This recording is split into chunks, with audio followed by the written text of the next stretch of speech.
Hey everybody, welcome to We the 98ers. Look at this, we're all three together again. Aiden, Evan, and myself.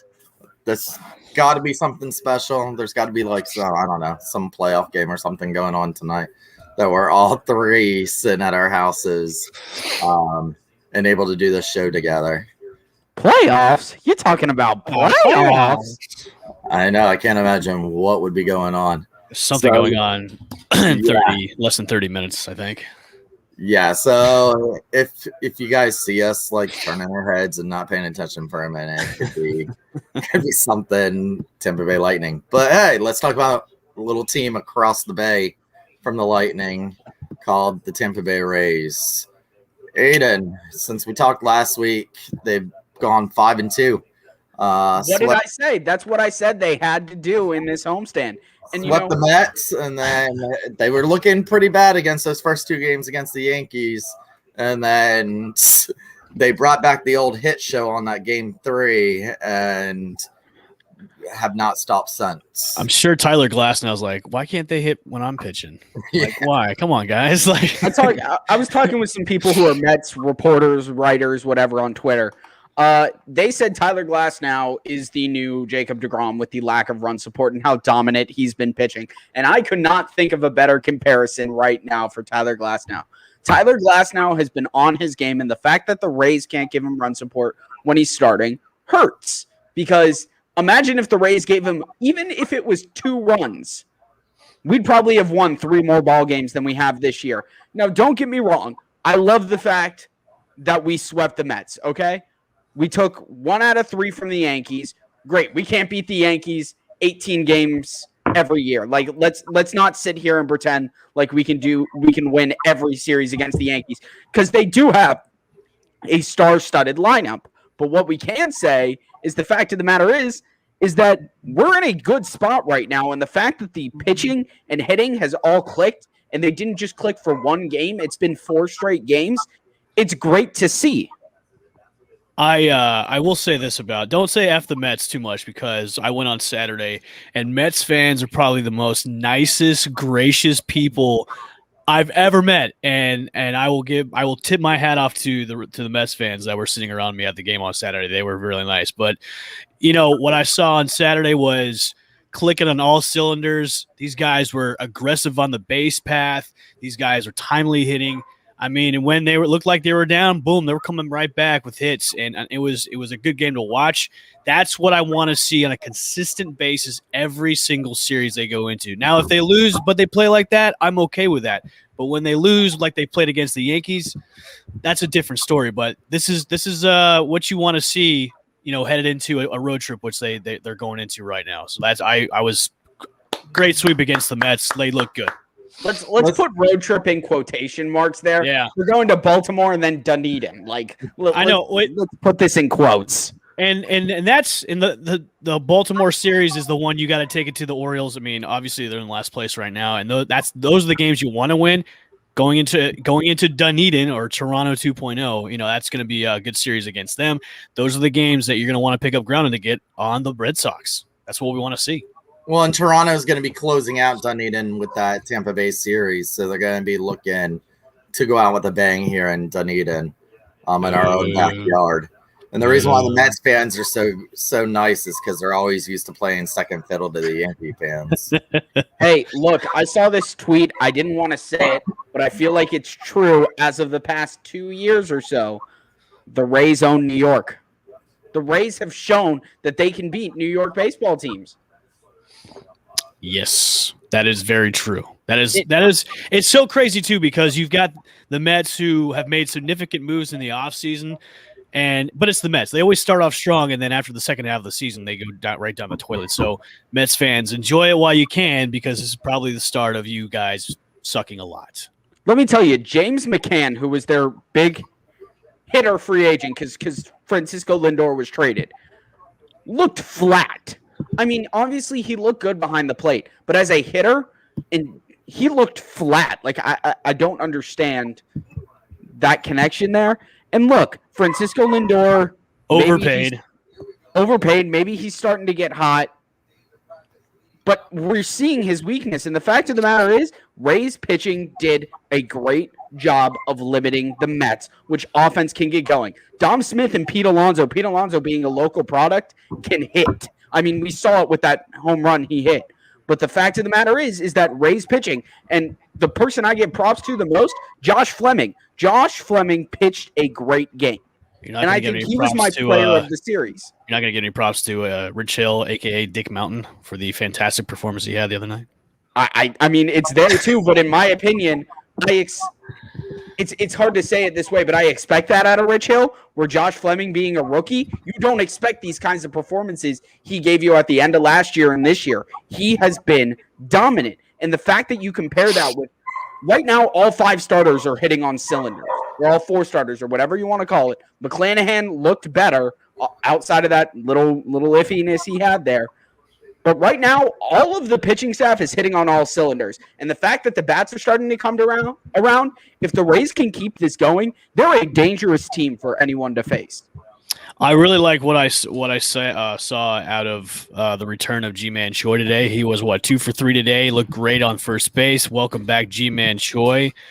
I think this team, and I will say this, I think I'm going to have to start owing Mike Zunino some apologies for some things I said earlier in the season about him sucking, hitting-wise, because he's been hitting some monster home runs. I think he's batting above 200, which he hasn't done in a very long time. So congratulations to Mike Zunino. You are out of the suck cage for right now, and you're starting to hit a little bit better. I'm okay with him hitting bombs like that. If you want to just hit bombs and maybe hit about 30 home runs this season, I'm okay with that. Just keep doing what you're doing. That's all I want you to do, is just keep hitting bombs. And the one thing about that is now Mejia came back off the IL today, and here's what it means. Zunino right now has the starting job, as it seemed like Mejia, before he got hurt, had it. Mejia's going to have to provide to be able to get more playtime back. And look, healthy offensive competitions between 2 very good defensive catchers, I don't see any Rays fans complaining, because who was the last good offensive catcher we had? Travis d'Arnaud. Before that, maybe Jose Lobaton, who came through in the crop. What about Deanna Navarro? Deanna Navarro he was even before Lobaton. You know what I mean? You're scratching before d'Arnaud, Zunino, and Mejia. You're scratching back at 2008. That's the last time we had a really good offensive catcher. Yeah, it's been a very long time where the backstop has actually been really good. So it's nice to see Zunino pick up the bat and swing a big heavy stick, which is nice. I like it. I wouldn't be surprised if they go back to Mejia. And just see what he's gonna do up there. Mejia, a lot of coaches have said, and I talked to someone in the Rays front office-ish level, that they said that they really like what they've seen from Mejia. One thing that puts Mejia ahead of Zunino, besides the age, is the fact that Mejia is a switch hitter, and this season so far has shown that he can do it on both sides, against both hands of pitching, both left and right. And look, you plug Mejia into that lineup, if he gets hot, he's a hitter you don't want to face, because he has both the power and the contact, and he runs better than Zunino, and he also plays a good defense. You plug him into that lineup at the 7 hole, and that whole lineup is hitting like they have, they're getting dangerous. And look, I hate to say that I'm happy about someone leaving, but I'm happy at the fact that we're done with the Yoshi Tsutsugo experiment. Listen, you're not the only one, Eddie. You're not the only one. We've got G-Man back, who we know can hit, and showed it with that first pitch he hit today. That was an absolute rocket. And I'm happy if I'm a Rays fan with where we at. And like you said, Evan, we need to go into Baltimore and take at least 2 out of 3, if not sweep. Did you like how Cash put a Rosarina at leadoff spot? I think that's the way to go, is having him lead off. That's his spot. He's got enough speed where he can do it. Plus, it takes the pressure when he's in that 3, 4, 5 slot to hit homers. And I think when he's relaxed, and we saw when he was hitting in the 2 spot or the 6th spot in the postseason, that's when he did his most damage because he doesn't have a defined role where it says, okay, you need to hit homers. He can just be Randy. He can just be an MF named Randy. I mean, and when he does that, he's amazing. When he is on his game, he is the best player on this Rays team. I will say this: Brett Phillips deserves a statue right next to Dan Johnson as heroes in Rays history after Friday night's walk-off. In World Series fashion, which is almost like a mirror image of what happened in the World Series with the walk-off win on Friday. That was magical. That was great. and here's my thing. Look, I know a lot of people in the offseason were talking about, will Brett Phillips still be on this roster? Me being one of them, because I wasn't sure where he fit in. Yes, he's a hometown hero. Yes, he did this. But I honestly was not sure where he fit in on this team. But you know what? There are 3 guys that come to mind, including Brett Phillips. One of them I mentioned earlier in Jose Lobaton. The other one you mentioned in Dan Johnson. All 3 of those hitters are some of the most clutch hitters in Rays history that come up. They'll hit a $125 the rest of the season. I mean, I've told this story before, but when Dan Johnson got called upon in game 162, me and my dad are sitting on the couch. I don't even remember what age I am. This is the first time I cussed at my dad. I turn to him and I go, "Oh fuck, they're putting in Dan Johnson?" Like I was like, "All right, let's just turn this off." I remember that game too. I'm like, what is Madden doing? Like, I think Dan Johnson. I think he just got off a plane. Too, or he just got into the clubhouse of that game too, and he just got in. He was supposed to just got in. Yep. He just got in. Came in late because he got a flat tire on the way to the ballpark. Yeah, and then he comes up with that. I mean, Lobaton with how many walk-off hits he hit in 2012, and now Brett Phillips doing it in the World Series. Look, he's that kind of energy that the Rays were missing, and the fact that he's back, and the fact that baseball is fun. Baseball is fun. Baseball is fun. And I think something that a lot of us press people or commentators forget, baseball's a game. Everyone calls it a kid's game. And when people are having fun like Brett Phillips and Kevin Kiermaier are chasing him down, that's fun. And they need to get back to that because when the Rays are having fun, the Rays are winning ball games. I'm glad that you brought up the baseball is fun thing because it looked like they are starting to be fun again. And this is the type of Rays team I've been missing for the past month or so is they've been kind of looking flat and inconsistent here and there. And now they're starting to baseball is fun again. It was really cool, like being in center field area where we were really close to Brett Phillips and everybody there was kind of talking to him. He was looking back and laughing and kind of talking back to us as well. But yeah, it's starting to be fun again to watch this team because they're actually looking really good. And this is the team I've been waiting to see for the past month or so because now everything's starting to click on all cylinders. Everybody's starting to come back from injuries. Castillo's back. Peter Fairbanks is back. And then you'll soon get Nick Anderson back too. So it's like the pieces of the puzzle are starting to be there now. And this team's gonna get hot. So watch out, Boston. This team is gonna be hot. Didn't we discuss how a couple weeks ago how it just didn't seem fun anymore? Exactly. And that's what they needed to get back was the fun. I'll tell you what, I don't know if either of you guys pay attention to TikTok. I do it just for research purposes. But there's this new thing on TikTok all the time where they're asking players in the outfield. Oh, I've seen this. I've seen that. Right hand for another thing. And now I see it. Boobies in a booty? Yeah. Right. Booty. This or that, this and that. And I was seeing that constantly the other night. And we went from, we were in the 300s. Then we went to left field. Then we went to right field. Then we were hanging in center field. We were seat hopping the other day. But like everybody was doing it with the players. And the players are having fun with it. And then the other thing I noticed was that the fans, we've actually been getting with this seating 5,000, 6,000 fans. The other night against the Mets was their second highest. Saturday night against was their second highest of the season. Saturday's game yesterday was sold out. Yeah. So I talked to someone in ticket sales, right? The Rays are tied for second in the AL East with most sellouts. New York's number one. We're tied with Boston at number 2 right now. Yeah, I So think it shows you that Rays fans come to the ballpark. Look, I know we're always going to have this ballpark talk. And Oh, look, wait. Hold on. I'm getting a call from the city of Montreal. Hold on. They're saying we want to get the Oakland Athletics over to our city instead of the Tampa Bay Rays. hey, I'm all for it.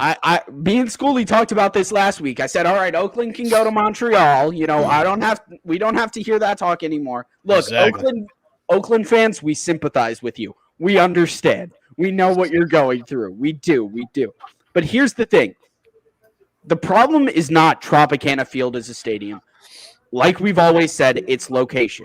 But I think when I thought you were going to say the owner. I'd be like, yeah, that's the problem. Well, that too. That's the problem. I mean, by the way, I guys, can wear my Stu shirt again. I mean, I can wear that. Evan's Twitter is right there in the in his little nameplate. Make sure you check out that Stu shirt. I love it. I absolutely love it. Hashtag Stu sucks.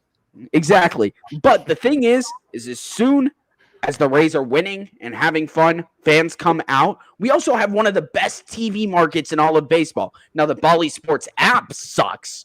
Bally Sports itself sucks with all their technical difficulties. But that's besides the point. Don't get me started on Bally Sports, bro. Don't get me started on that. Listen, I have 2 podcasts. This is a continuous thing that Bally Sports, whether it's Lightning, whether it's Rays, they cannot get their shit together. It's almost as bad as HBO Max. HBO Max has its glitches. Like Bally Sports app is I almost threw my phone in the lake today because of the glitches that I was trying to listen to and watch the game while I was outside. It was so bad. Look, let me tell you that $29.99 a year for one team radio subscription, just so I can listen to the games. I've been listening to the games on the radio because I get a constant feed. I get consistency. And let me tell you, shout out to Dave Wills and Andy Freed. You guys do a great job with the games. Well done, gentlemen. And then Dwayne Stats BA. Yeah, I just haven't been able to watch it, you know? I don't know, maybe this is my opinion. Have you guys noticed that they have been playing better and having more fun without Kevin Kiermaier being there? So we talked about it last week. Okay, I'm not the only one. Okay. Aiden thought he would actually be traded by this show. So did I. I thought he was done too. I thought he'd be traded as well. Aiden didn't think it would be Yoshi on his way out. He thought it would be KK on his way out. I was happy with either, honestly, to be honest with you. Because let's be honest here. I want to go to this for a second, and we were talking about it pre-show. The Durham Bulls, the whole minor leagues right now for the Rays is on an absolute tear. But Josh Lowe, Vidal Brujan, Taylor Walls, Wander Franco, I'll even go down to Bowling Green, Ruben Cardenas, Grant Witherspoon, Joe Ryan's pitching well. I mean, we can go down a whole list of names. But the fact of the matter is that there are so many good, talented pieces that are ready to come to the major leagues that Rays fans, don't be shocked if within the next 2-3 weeks we start to see a Kiermaier move. We already saw a bunch of Strickland move. Aiden, people are going to be shocked no matter what because Rays fans, especially the ones on Facebook and Twitter, always get shocked when something like this happens. So exactly, you have to prepare for oh my God, they traded Kevin Kiermaier. You knew it was coming eventually. I mean, and I'm never going to watch this team again. Oh my God, this team sucks. Move them to Montreal. It's like really, it's business as usual, man. Like let them trade KK away a while. Honestly, I wouldn't trade him now. The value of him is really low right now, and depending what team maybe needs a center fielder, I don't think you're going to get a lot back from him because of his hurt. I mean, him being hurt and him being stuck at the plate again. Look, he's gonna suck at the plate no matter when he comes up. But here's my thing: teams know his defensive value he brings. Right. That's what he brings. And the fact of the matter is right now. Let's be honest, Stu or whatever whatever we want to call him. Hashtag Stu sucks. Exactly. He is going to trade him for the simple fact that it's going to clear $10 million off the payroll. It's true. And look, I don't need big name prospects back for Kevin Kiermaier. Okay. Well, remember, Kevin Kiermaier is the greatest center fielder that's playing the game right now. So just pump the brakes on that.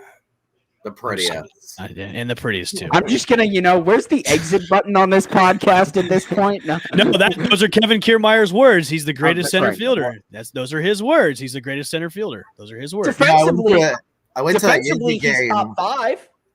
I went to the Yankee game with a Yankee fan, and all he could talk about was Tampa's minors. he's like, you bring up some of those people, and he's like, you guys are going to be really, really good. He's like, I don't think Boston holds the longevity. They usually can't. Oh, look, Aiden really did get mad at you. He did get mad at me. He left the show. My friend called. I got to call her back. She's like panicking. I look at the minor leagues. It's like we've there's so much now attention on them now, especially on social media about the guys that are just hitting bombs right now. Wander Franco, Taylor Walls, Josh Lowe, Vidal Brujan. It's we could wait until the rosters expand later on this year, or you're going to see those guys eventually come up this season. Probably after the All-Star break, it's going to happen. Like you almost feel in the back of your neck where those goose pimples come up, where these guys are coming. Better watch out, because these guys are coming, and these guys are going to bring the heat to the AL East and to the American League. In any sport, you always talk about when is it time to pull the trigger to bring up those up-and-comers. Right. No matter what sport it is. Of course, I'm going to compare it to hockey. You get lucky but unlucky enough to have some players get injured and be able to bring some of those people up and see what it's like. And is that going to happen for the Rays? I mean, we've had some injuries, so we've got to see some things, but do they just go ahead and make the changes? I mean, you're finally getting from these guys. Let's pump the brakes for a second. And Mark Tompkin, I don't like a lot of what he writes. Does anybody? I'm not a fan of Mark Tompkin. I've had a couple of fights with him over the years. So. Right. But he put it the best way I think I've seen in a while. Wander Franco is not coming up this week. Okay? He's not. We've got to remember the kid is still 20 years old, never played at AA, and is in his third week at AAA? Like, yes, he may be having a good week, but I pulled up this stat, and I told Evan this before the show, and you this as well, Schoolie. That first series against Memphis, he started out really hot. His first 3 games was hitting well, was hitting bombs. That second set of 3 games they played, 2 for 14 with 1 walk and 5 strikeouts. You have to correct that and not be a streaky player, and you have to not let teams figure out how you hit and how to pitch you in the set of a series, okay? Because once the word is out on you, they're going to know how to pitch you. But you want to know a guy who is very similar, same hype? Evan Longoria, when Longo came up, he was ready to come up because he didn't let a team show his weakness, and he didn't really struggle because if a team started pitching him up and in, he adjusted to that up and in. And I love Wander Franco and what he's going to be eventually, but he still needs to learn a little more of the major league game of baseball. I agree with you. I want them to have him be down there as long as possible until it's ready to pull the trigger. If you pull Taylor Walls up first. Yeah, exactly. Because if you're going to bring up Wander too early, it's going to be a disaster for them in his development, especially in the big. So I would say keep him down there, let him mash as much as he can, and then when the time is right, let's pull the trigger and bring him up, because having a great debut in Durham is good. I mean, that's a good stretch of games. But what about when we're going into the summer months and when the season goes on a little bit longer in the minor leagues? What about the dog days of August? Exactly. So that I would say let's put a pause on Wander and just let him be down there as much as he can and let him match as much as he can too. Look, in September, if you want to call him up in September call-ups for a month, give him some big league experience, I'm all for it. But we need to pump the brakes. I'd much rather see a guy like Vidal Brujan or a guy like Taylor Walls or a guy like Josh Lowe come up. Also, I love Kevin Padlo. Don't get me wrong. But he's not major league ready right now. He finally got his first major league hit the other day, but he does not look good at the plate. Evan, you were there in person. Did he look good at the plate? No, he looked almost lost at the plate. And, that's to be expected from a young guy like that, especially coming up from the minors. It's you're bringing these guys. You have Brett Phillips and you've got Paldo, which you're almost equaling one Kevin Kiermaier, not batting wise, but defensive wise too.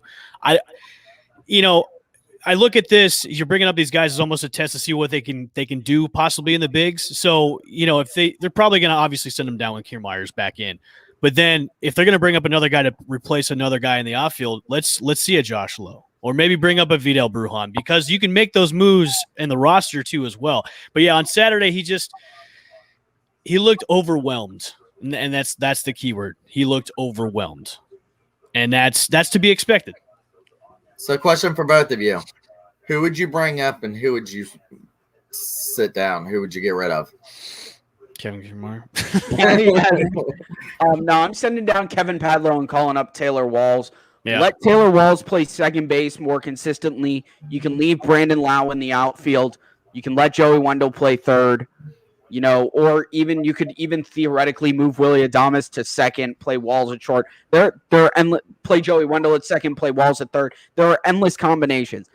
Or you could call up a guy like Brujan who does have outfield flexibility more than Walls does, and leave Lau at second, play him in center, move Randy over to left. There are endless combinations, but I think I'd love to see either Walls or Brujan on the pitching side.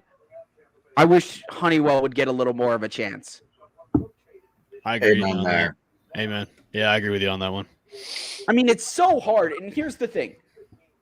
Rays fans have been waiting so long for Honeywell. He had one very good outing, one not so good outing. But the fact of the matter is every pitcher is going to have a not so good outing. Right. Yes, I get he's coming back from injury. So I'm not saying you have to go right away. But what I am saying is you can't give him 2 pitching appearances and base it off that. He's got to get some more time against major league hitting. Aiden, what if they did it somewhere he's coming out of the bullpen?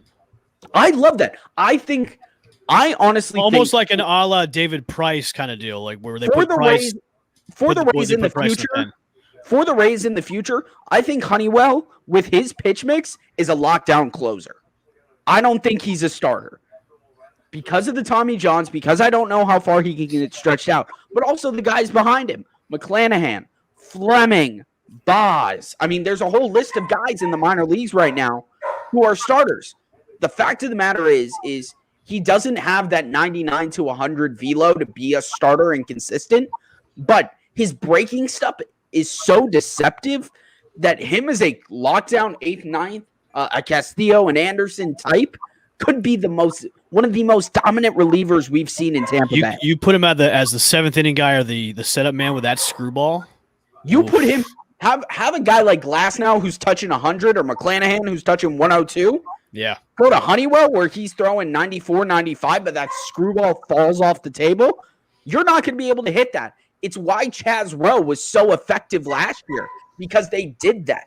Because they saw he doesn't throw as hard, but he has wipeout breaking stuff. Teams are not going to be able to hit that. Kevin Cash, call us. We've got some rotation, pointers to give you. Kevin Cash, don't worry. Kevin, Stu, we work relatively cheap. We do. All we need is a phone call. Our phones are always on. I mean, cheap is the name of the game with Tampa Bay Rays. Exactly. So we will work for peanuts. So we got about 10 minutes before puck drop, so a couple more things real quick. Who has impressed you pitching, surprisingly, and hitting? Aiden, you go first. I got to think about this one. I'm thinking about the pitching side. Are you? Hitting wise, I'm going to go with surprising in the fact of a disappointment. Willie Adames. Willie Adames has just not been good. That's the way to say it. He played well against the Mets, but prior to that, he was just bad. He has just been bad. He's still doing it in the field, but up at the plate, he's just not doing it. I mean, I would say Joey Wendell's a surprise, but I think everyone sort of expects him to hit around 300, and I'm very pleased with it. I think a surprise, maybe positively, is even though Austin Meadows isn't hitting for average, he's got some good pop behind his bat, and that's good to see after his injuries. I've got mine. One guy that I hated on, and I talked about him earlier, was Mike Zunino. Zunino has been kind of hitting those bombs where they need to be count, and he's really kind of turned – not yet, but it almost completely has really kind of reinvigorated his power since last year, because last year he was just a bowl full of suckage. And then, I would say Brandon Lau, too. Brandon Lau's been kind of he's been kind of up and down. He's had a couple of those slumps, too, during the season, so I think he's been kind of a disappointment so far. But, of course, we all know he's a streaky hitter, so he'll probably get back on it. Pitching-wise, that's a tough one, man. It really is. You know what? I will say the surprise in a good way is how the young guys that have been called up have been pitching well. That's what I'm really surprised, but in a good way. Not like, oh, my God, we didn't expect this. We all kind of did, but the young guys that have really come in and kind of settled in to be the kind of the future rotation of this Rays rotation. And I would say, of course, Dick Mountain. Dick Mountain's been a surprise for me too, because everybody thought Dick Mountain would be kind of a washout because he's so old and he doesn't have the stuff like he used to. But he's been really stringing together some really good outings these past couple of games. I'm going to go with my surprise pitcher, Andrew Kittredge. 3-0 with a 1.50 ERA, 13 games. He's got 2 saves, 18 innings of work, only 11 hits against.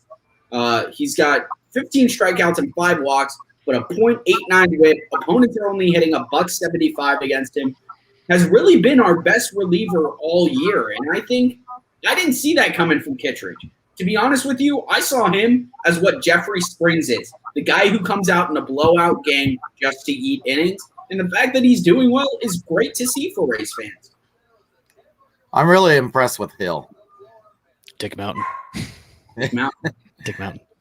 I'm really impressed with Hill. I really thought that game against the Yankees, he was amazing. So I'm going to go through some things real quick. On base percentage, who do you think leads it? Without looking, either of you. Joey Wendell. It wouldn't be Margot because he's been struggling lately. Yeah, I'll go with Wendell. Yandy Diaz. Oh. He's that one guy that has been so consistent this season. The doubles. That we forget about him. It's doubles. Who's your slugging percentage leader? Austin Meadows. Mike Zunino. Sorry, I was going. Meadows. Best average. I'm going to go Wendell again. I'll go Diaz. Wendell. Home runs. Meadows. Tied with Zunino. They're both tied. They both got 8, right? Yep. RBIs. Meadows. Diaz.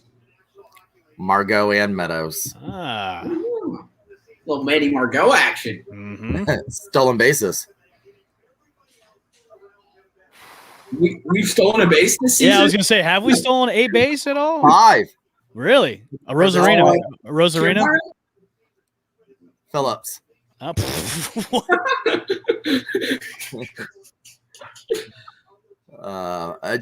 There's just some strikeouts.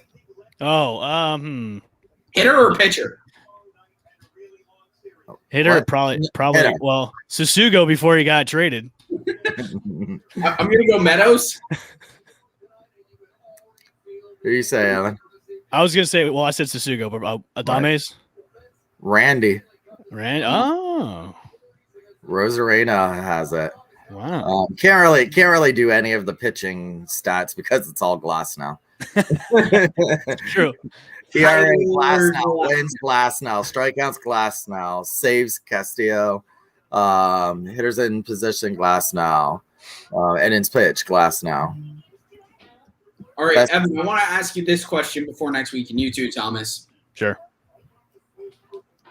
Before next week, before we meet again, as I should say, Before we meet again. who's going to have the best hitting week?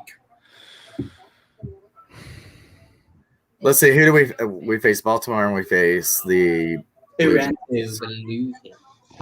I'm gonna say Margot. I'm gonna say this nifty new shirt I picked up. Let's see if you can see it. We lost to Meadows. Meadows. He's been heating up, man. I wouldn't be surprised. I say it's gonna be Meadows. Okay. I'm going to go with a guy who just came off the IL. Choi. Francisco Mejia. Oh, okay. Choi had a good outing today. It could be a start of something. Look, I think Mejia just has it. And I think he could be a Rays catcher. I cross my fingers, knock on wood, that he can be a Rays catcher who we can actually rely on and is here for more than 2 seasons. I want to ask you fellas a question before we get on out here because the Lightning is about to start. Well, a Mets fan actually tapped me on the shoulder and asked me, how do you feel about the Blake Snell trade now? Do you think it has been so far successful, or do you think not so much? And I said my answer. I was like, you know what? I think so far the trade has been paying off so far. What do you guys think? I was one of the few Rays fans who was happy My hand included. I love the trade. I think it was Coutinho time has looked good when he's been up here. Yep. Mejia, when he's healthy, is great. And Blake Hunt, who we got as another piece in that deal, is raking down in Bowling Green right now. I mean, he is hitting the ball. His stats may not show it, but I talked with Sean Mernon, who's the broadcaster down there. He's saying he is hitting the ball the hardest out of anyone in that team. So right now, and no offense, I love Snell. I love Snellzilla, and I will love him till he's gone. But the fact of the matter is, he looks like Donkey Boy. I agree. I remember when the trade went down, I was like, well, this is all your fault, Cash. And now I'm like, thanks for pulling them early last year, Cash, because it's paid off for us. He was a good guy, but I told the Mets fan, I was like, after the World Series was over, I was like, he's done. He's going to be traded. Yeah. It's over, because I think that whole pitcher and manager relationship has now kind of gone to it's now in the tubes. It's down the garbage. And I think where you can trade him where his value is at top, because let's realistically, guys, he only really had one good year, and that was the Cy Young year. Other than that, he'd been mediocre at best. And now when he had pitching performances in the World Series like he did, trading him at his peak where you're getting a lot back, great idea. I thought it was time for him to go. I think, he just that whole year it was weird with him because of the negativity, especially when it started with a Tommy Pham trade, all that slapdick prospect. And it was just, we don't need that in the clubhouse. And I think it was time for him to go. And so far, it's been so good for the trade. We traded Pham for Ramfro and some slapdick prospect. One of the greatest sound bites in Ray's history, though. The way it was just so genuine was amazing. I should make that my ringtone. Honestly. Here's my last 2 cents on it, because I know we all want to go watch this hockey game if I can get Bally Sports to work. Here's my thing. If the Rays continue at the pace they're on, and Mejia and Patino continue to develop at the rate they're developing, the Rays will have won this trade, and it will be an equal level steal to what we stole from the Pirates. I agree. And I think if we have this kind of hit support, we have the pitching. By the end of the season, we're going – who was Snell? I forgot he was with us. I say we have the best pitching. He was that guy on Twitch. He was that guy on Twitch that won a fictional World Series on MLB The Show. That guy. Look, right now, I think Tyler Glasnow is American League Cy Young right now. I don't care what Yankee fans or the national media say about Garrett Cole. Tyler Glasnow has been doing it better than Cole has, and I know that the Cy Young committee doesn't look at wins and losses anymore, because if they did, Ryan Yarbrough would already have 3 Cy Youngs. All right, final thoughts. They're doing the Star Spangled Banner now, and then it's puck drop. So final thoughts. Go Bolts. Go Bolts. Raise up.